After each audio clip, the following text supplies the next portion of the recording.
Ladies and gentlemen, welcome back to Gaming with me, Tony Mo, and I'm here today to share my Paladin agent build with you here in the Division. Now, this is very much a build that I've been crafting since day one. Essentially, everything I've done on my way to 30, and now everything I've done in the end game at 30, has been focused around making this build what I wanted it to be.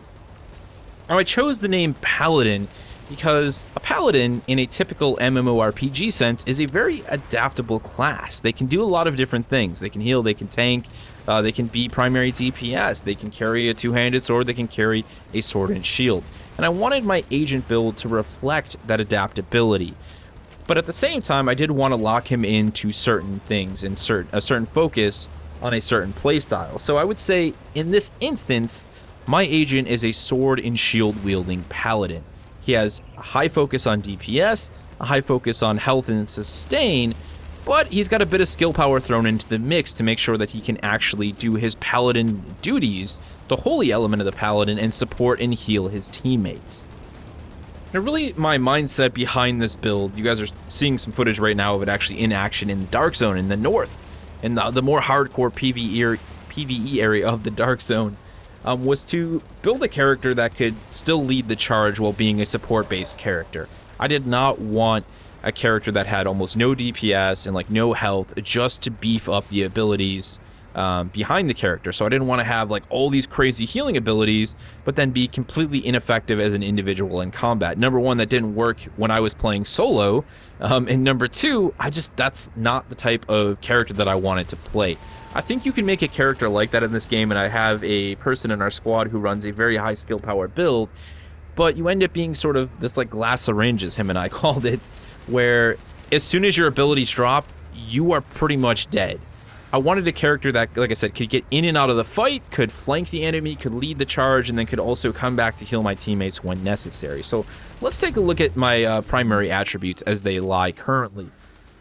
Now, of course, I would say that any good Division player is constantly building their character, and if you're someone who hasn't grinded away 600 hours like some people in the first week, chances are you don't even have all the high-end gear you want, you don't have all the mods you want, much like me.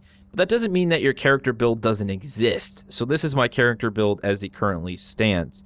You can see the high focus on DPS and health with a, I should say, secondary or tridary, is that a word? Trimary focus on skill power.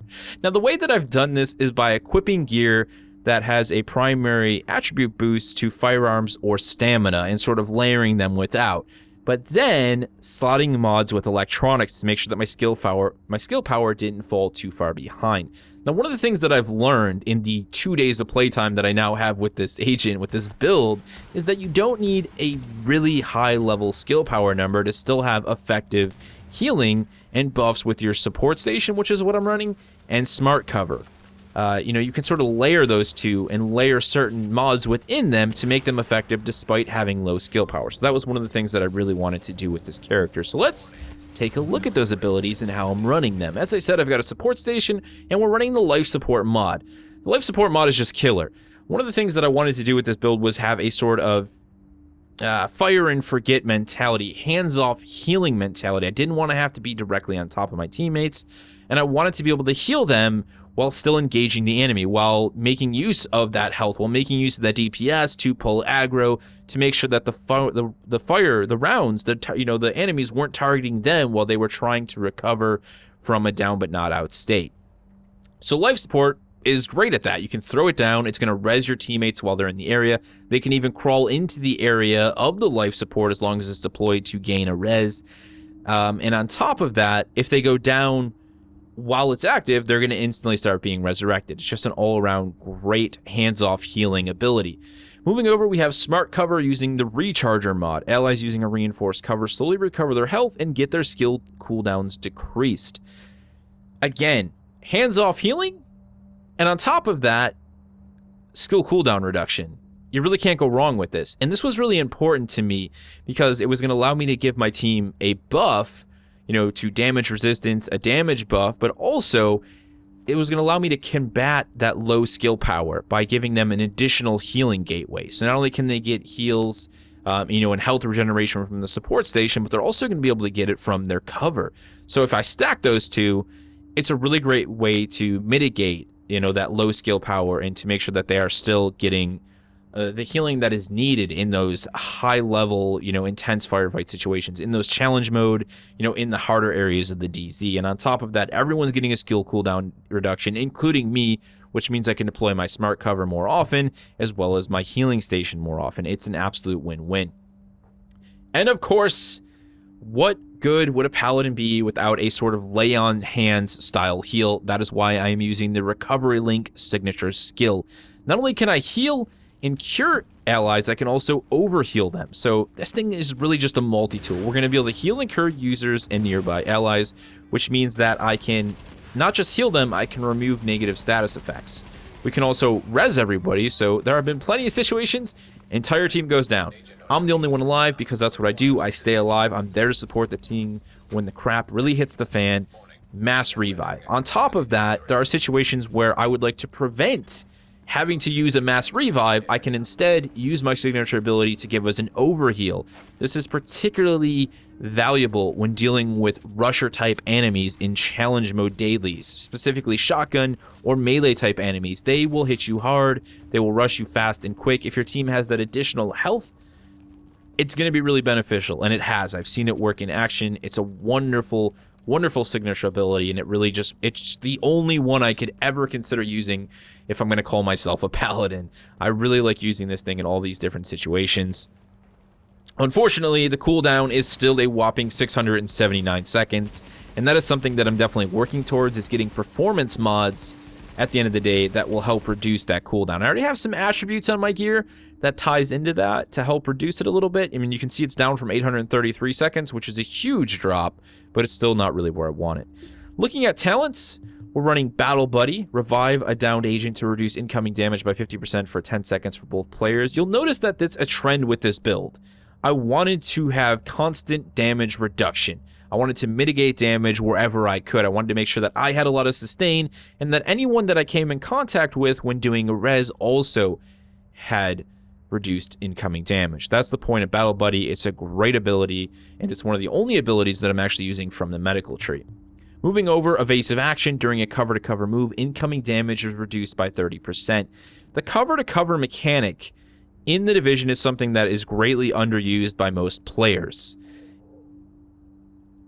There are actually multiple abilities, multiple talents, I should say, within the different trees that give you a benefit for using the cover-to-cover mechanic. In this case, evasive action is going to allow me to move into an intense firefight situation where there's a lot of damage being dealt by the enemy. I'm going to be able to reduce as much of that damage as possible and then get myself in a position to, say, perform a heal, to pull aggro, to do whatever I need to do to make sure that my team is getting the support they need to stay alive in that practically foobarred situation, possibly. Moving over, tech support. Kill a hostile while any skill is deployed to extend an active skill duration by 10%. I mean, skills are important, and again, I have a lower skill power, which means my abilities don't last as long as someone who has a higher skill power. So I have to use things like the tech support talent to increase that overall skill duration. Having a really high DPS makes this very easy. I can kill a lot of enemies very efficiently and very quickly, especially if we're dealing with lower level trash type mods, and then I can continue to extend my skill duration so I can keep up my smart cover, and we can continue to reap the rewards from that, or I can keep up my support station so we can extend the time that my team gets a heal. We're not going to look at perks because at the end of the day, everyone has the same perks. You should just try and unlock all of them to make sure that you have as many benefits as possible. Now, the last thing to really talk about with this build is my overall focus on armor and my weapons loadout. Now, I've tried to go high armor, but I've also made sure that I've never taken a high armor stat at the cost of a valuable attribute. And that's something you really need to consider when you make a build. This is where things start to get a little bit more locked in and you lose some of that adaptability. This build is built around using smart cover and the support station. If we look at almost all of the attributes and skill attributes that I have on this armor, support station health on my prototype armor. This is one of the ones that I actually need to respec. Smart cover damage resilience. Let's see, move over here. We've got first ally heal. We've got smart cover damage increase. We've got pulse critical hit damage and turret duration. This is one of the ones that I need to respec desperately. And we have support station health on the prototype armor, as I said. So it's important that the gear you're equipping either already has a skill attribute that ties in with the abilities and the skills that you're using, or that you recalibrate it to do so. And you'll notice that I have several pieces of gear that I do need to recalibrate. The thing is, it's a balancing act, right? You want to wait till you have a piece of ability or a piece of armor that you know is benefiting you as much as it possibly can in terms of your attributes and your armor value before you go ahead and waste the credits. But that's something you need to consider. It's very important that when you equip gear, it focuses on the attributes that you are using.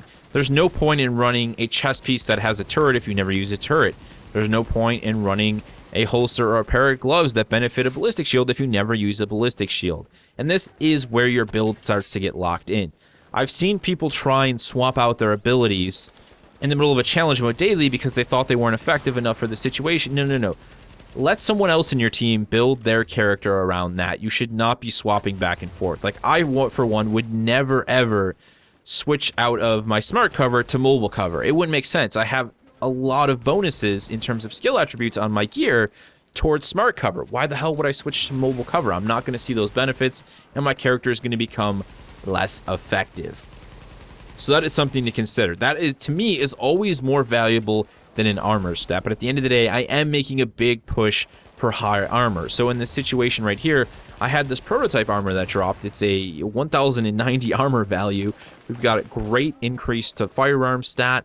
I was able to throw an electronics mod on it, and then I had an original skill attribute that provided ballistic shield health. So I recalibrated that, was able to get support station health, and this just became a much more effective piece of gear for me. Those are the types of things you want to consider when making your very own build or making a build similar to this one. Now, last but not least, we need to talk about the weapons. Now, I have to say, when I first started considering all of this, and I was looking at my weapons, I was really considering locking myself in for some reason. Probably just for the sake of making the game a little bit harder. And I was like, only assault rifles and shotguns, that's all I'm going to use. But again, that doesn't really make sense. You want to make your character, as I said, adaptable as possible within a certain set of guidelines.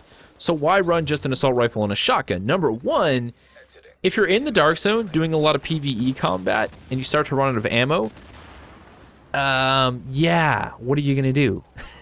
It's really not effective to just run around with your pistol all day just because it has infinite ammo. It makes sense to carry a weapon, a secondary, or even an additional primary that uses a different type of ammunition. So in this situation, I also can run a SOCOM M1A, a marksman rifle. Not only is it really great at doing insanely high damage when it comes to headshots, it's a different ammunition type than my shotgun or my Caduceus, which means if I run out of ammunition in both of those weapons, I have a fallback. So you could additionally run a secondary primary in the form of a submachine gun. So don't just have two assault rifles, have an assault rifle and a submachine gun. You may think to yourself, but that submachine gun will never do the same damage as my assault rifle. Well, that's great. What's better? Having two assault rifles and no ammunition, or having an assault rifle and then a submachine gun as a backup? Obviously, having the different ammunition type as the backup is valuable, and I really need to get my hands on one of those. It's something I've been considering. So in my opinion, carrying two sets of weapons is very smart, and it's something I would almost recommend doing. But at the end of the day, equip what makes sense within the situation. You know, if you're in a close quarters combat situation and the shotgun makes more sense, you're gonna be able to make effective use of that. You're gonna be able to land a lot of criticals and get all of the potential damage of a shotgun, then use it. If you're at a situation where you're dealing with a lot of ranged firefights, or you need to do a lot of precision damage, switch to a marksman rifle. Don't lock yourself in by just carrying around two weapons, a primary and a secondary. Have multiple sets. It just makes sense. It will make your character more effective, and as I've said so many times before in this video, more adaptable to the situation at hand. So there you have it, ladies and gentlemen, fellow agents. This is my Paladin sword and shield build.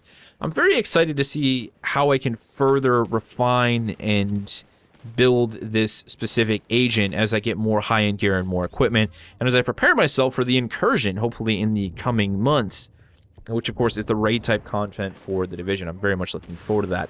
If you guys have any questions about this build, I know there was a lot to go over here.